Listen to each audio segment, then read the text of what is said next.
Inihayag ng dating kalihim ng Department of National Defense na si Norberto Gonzales na tila hindi handa ang pamahalaan sa pagtugon sa nangyayaring tensyon sa Middle East, habang may panawagan naman ng ilang mga OFW sa Dubai.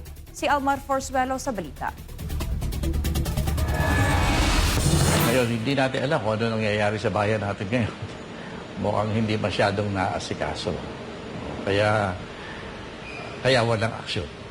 Ito ang naging komento ng dating kalihim ng Department of National Defense at standard bearer ng Partido Demokratiko, Sosyalista ng Pilipinas o PDSP na si Norberto Gonzales patungkol sa naging tugon ng Marcos Jr. administration sa nagpapatuloy na tensyon sa Middle East. Sa eksklusibong panayam ng SMNI News, dismayado si Gonzales sa kasalukuyang administrasyon dahil tila hindi ito nagbigay ng maagang abiso sa mga kababayang OFW kaugnay sa namumuong tensyon.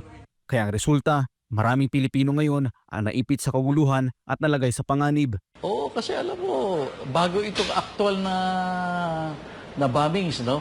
Na ginawa ng Israel at saka ng Amerika, ilang linggo na yan na nakikita natin na pumuposisyon na yung aircraft carriers ng Amerika.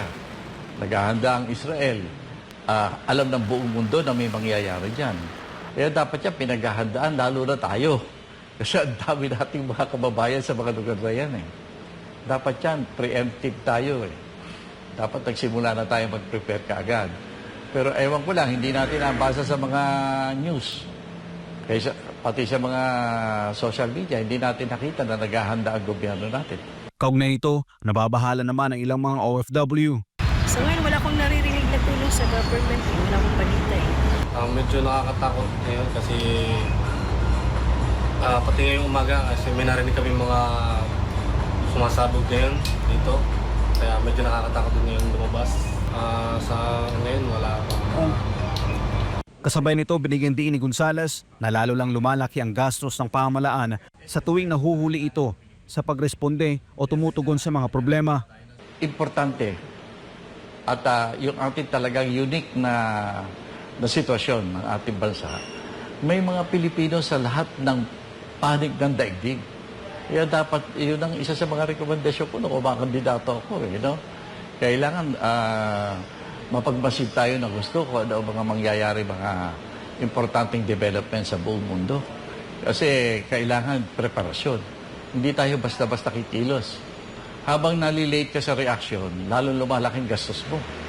At lalong nagiging mapanganib para sa mga kababayan natin. Hiling naman ng mga OFW sa pamahalaan. Siguro ang mensahe ko lang kung abot talaga sa yung parang matinding kaguluhan, siguro yung mga shelter ng mga Pilipino, yung mga pagkain or para ready, at yung mga for in case of emergency, yung mga talagang mga shelter. Sa ngayon, sa masasabi ko ngayon, sana meron na tayo na kunyari nakakabang na tulong galing sa Philippine na sa halimbawa kung meron ng sakuna dito sa Dubai, sana meron tayo na nakabang na shelter para sa ating mga kabayan, mga abang na tulong, na pagkain, ganyan. At kung sakali, kung pwede man tayo makauwi ng Pilipinas, meron silang nakahanda sasakyan para sa atin pag-uwi ng Pinas. Para sa Diyos sa Pilipinas, kung mahal Almar Forzuelo, SMNI News.